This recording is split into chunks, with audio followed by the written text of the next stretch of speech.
Okay, so just a guide on how to put these kits together. Over the years, different clients have done it up different ways, but this seems to be the general way that we've done it. Knocked the stand together already, and the instructions on the tent should be in the package with that to put it all together, and we'll build it bit by bit from here. So I've put together the fan and filter. It's a 125mm filter with a 125mm fan. Don't really trust the tape on this when we put it together, so I normally drop a Tek screw into this to hold the fan and the filter together.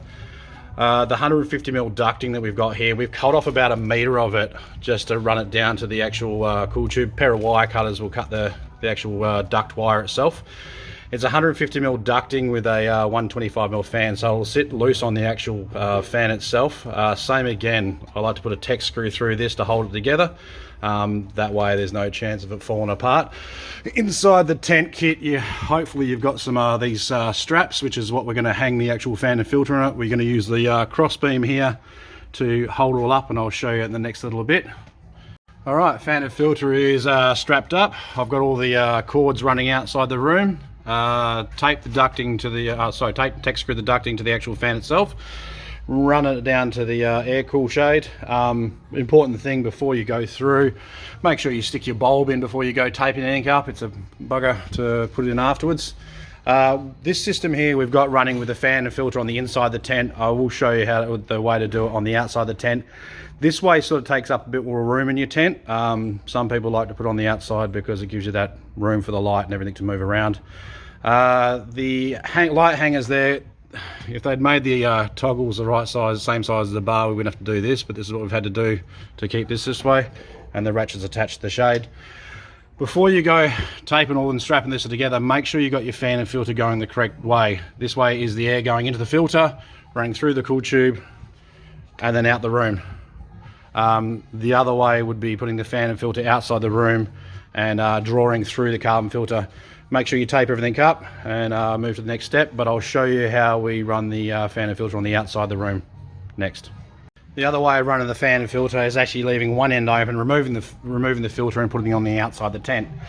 I've just put it up on top of the tent right here for the time being, but ideally you'd be putting it in the ceiling space or out the way, so you don't recirculate the air in the actual larger room itself, because it'll superheat the larger room, which make your room hotter as itself, and the plants need fresh CO2. Another tip again, make sure you actually have your bulb, your fitting facing this way, so you can actually unscrew and screw your bulb in when you need to on this way of running it. And with this way, with the fan and filter, you actually have to turn the fan around so it's sucking through the cool tube, into the fan, and then into the filter. Alright, onto plumbing and pots. Should have 2 pots, one that's graded like that, or just have single holes in it, and the secondary should be solid with a 21mm hole saw in it. Pop the grommets into the holes, spit on the fittings, jam them in the actual holes. That's your drain line there, which when we turn around and hook those together, which I'll show you in about 2 shakes, we cut the pipe to the size of the actual of the distance between the pots on the way out. The feed pipe, which comes from the pump, which needs to run outside your room to your reservoir, it heads on out. We've just thrown some zip ties through here because it keeps things zip tight to the bottom pot, so you can actually remove the top pot.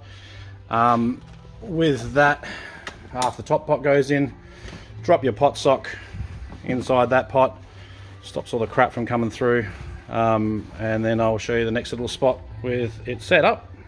So pot socks are in, and the ring feeders are in as well. Just cut them into place wherever you feel that they look neat. From here, I'm just going to throw the cocoa in the pots. I would probably go take it outside if you think you're not going to make a mess. Make sure you drop the bag of cocoa on the ground a few times to actually fluff it up, so it'll actually fit in the pot nice without any clumps in it. End cap should be in the pipe here to stop the water from leaking out one way, and the other side there heads on out to the reservoir, which I'll show you to set that up in about 2 shakes. The waste, some people put that waste pot outside to collect the waste outside. Some people put it inside because we have this liner that holds the water, so if you think you're going to stuff up the timer or you're going to have a leak, then it might be better off just letting it run straight into the pot or the drain waste about here somewhere. So on the outside of the tent, we've connected the pump to the actual pipework to run back inside the tent for the feed lines. With the kit, you should have a air pump. Attach that to the air stone and drop that in the tank. That oxygenates the water, keeps it mixed up as well. The actual pump itself will have a timer for setting it to 1 minute, 2 minutes, 3 minutes, whatever the plant will need, which I'll go through in another video.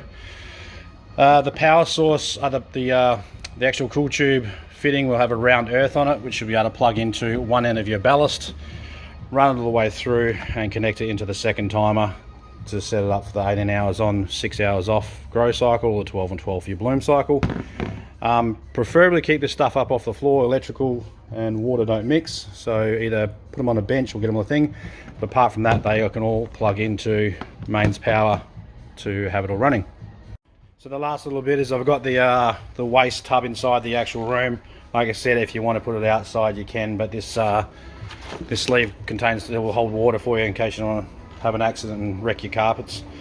Apart from that, I think that's pretty much it. Same sort of way of setting up LEDs if you need to, but I think we'll either add to this video or create a new video on how to run the system and or the LEDs. Alright guys, thanks.